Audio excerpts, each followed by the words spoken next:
Welcome to the Primal Bowman Show, and I am your host, David. And that's as far as I've gotten on an intro still. Today, I wanted to talk to you just a little bit about your bow making kit. This is something you're going to have to take into the woods and make a bow with. Now, that's hard. That's really difficult. We're talking about going into the woods, not having a lot of knowledge about making bows, about not having ancestral knowledge passed down to us by generation to generation. We just don't have that anymore. So, what I'm going to try to teach you on this channel is how to be able to do that. So, I want to introduce you to your first tool. Once again, it is my handy dandy hand saw. This thing is going to be able to help you cut down any kind of sapling that you need for a survival bow, or be able to use for even a long-term bow if you need one. Now, a sapling bow is going to be very simple. You're going to almost be able to cut saplings down with a knife, but the the hand saw is going to help you just make that job even easier. You're going to want a good solid knife. You're going to have to shave this tree down. You're going to have to strip the bark off of it in some places. For survival bows, you may be putting 2 or 3 bows together. It's just going to be a little bit difficult. You're going to need something either to cut bark off with, whittle on. It's going to be useful to you.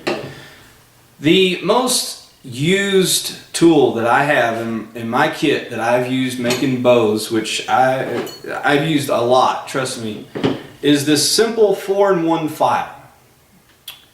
The 4-in-1 file makes bow making a lot easier because you're taking off little pieces at a time.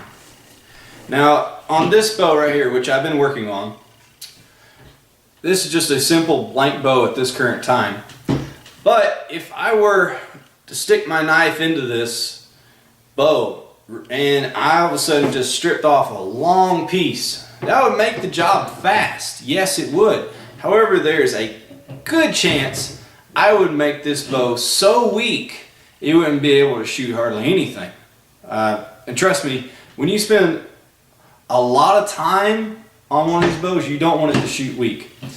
And so make sure you carry a 4-in-1 file. They're very cheap. You can buy them at Lowe's, any hardware store that you have nearby. Make sure you get one. I have a chainsaw file.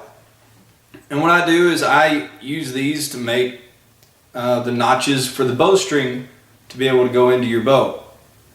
It's going to make it smooth. You can use a handsaw or the multi-tool to be able to carve into the bow. However, this is going to give you a nice round edge, and it's going to be really smooth on your bowstring, and it's not going to wear it out really fast. And that's going to help you. It's very small. It's only about that, put the 2 of them together. They're very small. It's going to be a lot better for you in the long run to have those tools in your pack if you're serious about doing the primitive Bowman system, which there is no system right now, but maybe one day. The other tool I would recommend is the 410 shotgun. And you're probably saying, this is a Bowman show. You should just go out there and make a bow, a survival bow, and then go and get all these other tools. Well, you're probably right. That would be a goal one day for me to achieve. That would be a great goal. However, in a real survival instance, I'm not going to take the chances on my ability to be able to go out there and make a survival bow and gather up the other items. With a 410 shotgun, I'm going to be able to gather up what I need to finish this bow right here. And what I'm going to try to do this weekend. What other things do I need? I need rawhide to make a rawhide string. I can use paracord. I'd rather use rawhide because it's more primitive. It's a new skill I need to learn how to do. So I need old gray, well, no, not even gray. I need red, fox squirrels. Gray squirrels, the hide is too thin on them. The more fox squirrels you have, that's usually the better bowstrings you're going to be able to make out of them. Their hide is a lot thicker. It's going to work out better that way. Gray squirrels, they're better to eat than fox squirrels, so make sure you get them too. I'm going to need some hide glue. So if you did kill a gray squirrel, I'd recommend you use the hide to make hide glue. Also, rabbits make wonderful hide glue. Crows are in season right now. They're not my choice for arrow fletchings, crow feathers, but I think they'll work. Actually, I've never done it before, but I'm going to try to get a couple of crows and be able to make fletchings for arrows. I've done turkey fletchings for arrows before, and they work great using the multi-tool to make notches in them. That usually makes the job a lot faster. Then the most important part of the 410 shotgun, other than getting all of those wonderful tools that you'll need to make the rest of your bow, after you use the 410 shell, I recommend you tip your arrows with that 410 shell.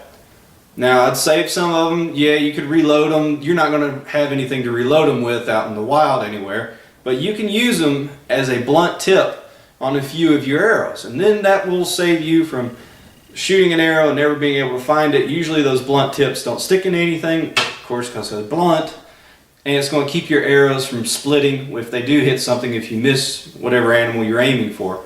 That's what I recommend you do for these. Guys, also, I appreciate what you're doing on my channel. All the views, all the subscribers that I've gotten already, I really appreciate it. And I wanted to give you something for all the, just give you a chance to win something